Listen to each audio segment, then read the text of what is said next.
Welcome back. Now we'll demonstrate how the Sales tool helps to automate several processes, including reporting functions.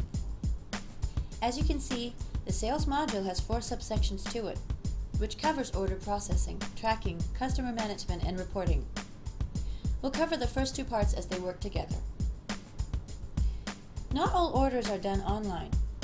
There will be calls to make orders. The Sales platform allows for this exception. Let's create a new purchase order. As you can see, a new form is produced. It allows the user to enter all details about the customer simply if they are already in the database. If not, a new customer contact detail has to be produced. This can be done by clicking the New Customer button. We'll show how both works. First, we'll assume that the customer calling is already in the database. All we need to do is basically enter the first letter of their last name before a list drops down. Scroll down and click on the name that appears. All details are filled out automatically. Now all we do is either enter the code, if we know it, or the product. Select the right one, and details are ready. All we need to do is enter the quantity and click Process to create an order form and invoice. The order form is created with a corresponding invoice number.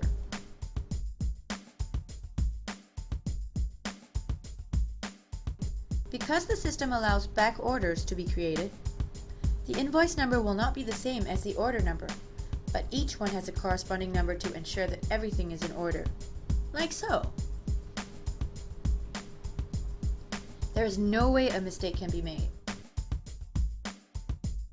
Now we have an unpaid invoice, and that number is in the Unpaid Invoices drop-down menu. We can set customers to be cash on delivery or provide credit terms, which is set in the Customer section of the Sales module.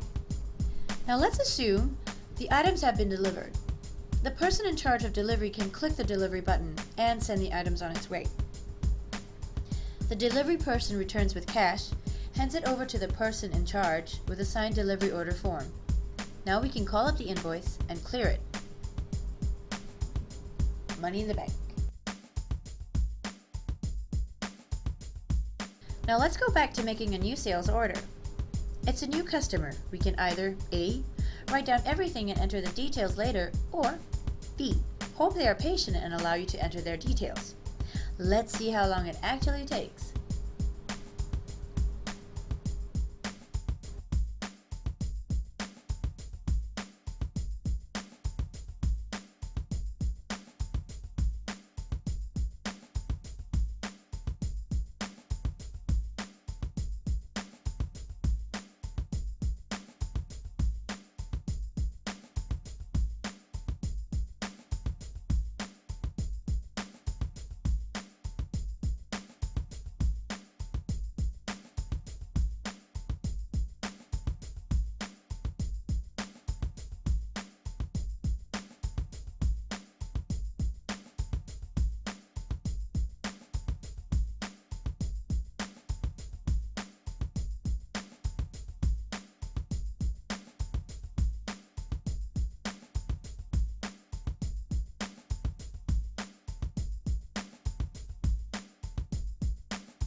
And that's it! Now we are ready to process his order, and he is also in the customer database, but without the membership discount privileges. If at some point we need to look up a current or past invoice, we move to the Invoice tab in the Sales module and call out the required invoice if we have the number. Or we could enter the customer's name and check the details. A good and simple accounting feature. What if one of the products we were selling was about to go out of stock, but you knew the shipment was due in 2 weeks? Well, if the customer can wait, here's a real cool feature. First off, we're going to set the stock amount to 0 for one of the items.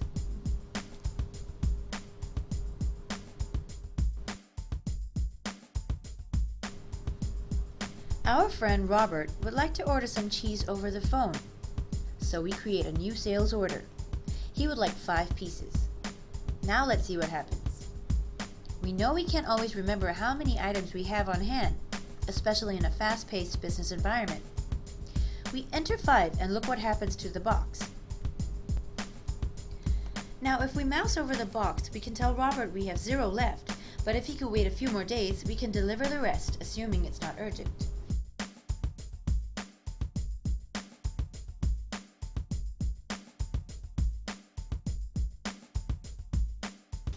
If he's fine, then a back order invoice is created.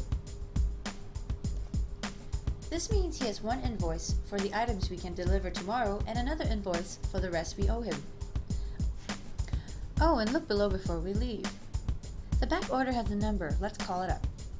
See the number 5? That's what we owe him, and this, believe it or not, is tied in with the inventory system. Now we'll create a quick purchase order and demonstrate this feature.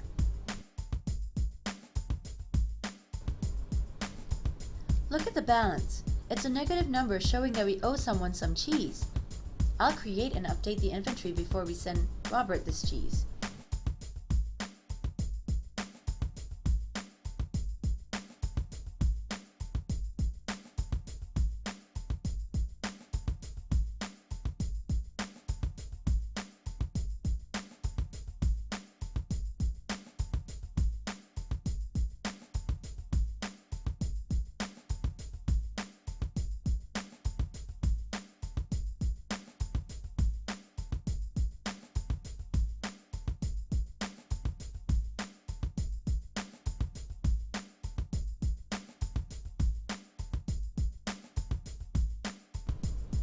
Look at the inventory. We ordered 10, but there are only 5 left. This means there has been stock set aside for Robert. Let's look up his back order. The back order is no longer in queue. It has been converted into an invoice. Again, no problems there. And this feature does enhance customer relationship. And now for the sales manager's dream. Instant reports. No more late nights slaving away determining sales volume, supplier volume, and so on. The sales platform helps to determine this for you like so. Based on this, you can analyze trends for the past year or compare data for a month over 2 years or more, presuming all the data has been uploaded. As you can see, you can view the data by day, hour, or month. Let's choose sales volume by product. We can see what was sold during the day between 9 a.m. and 6 p.m. Color-coded and easy to read. The reports are customized to a customer's requirements. With the table reports, it works another way. We get to see exact product volume sale by customer name, brand, how much they purchased, and in what month. Simple way to analyze purchase trends in several ways. Next up, marketing.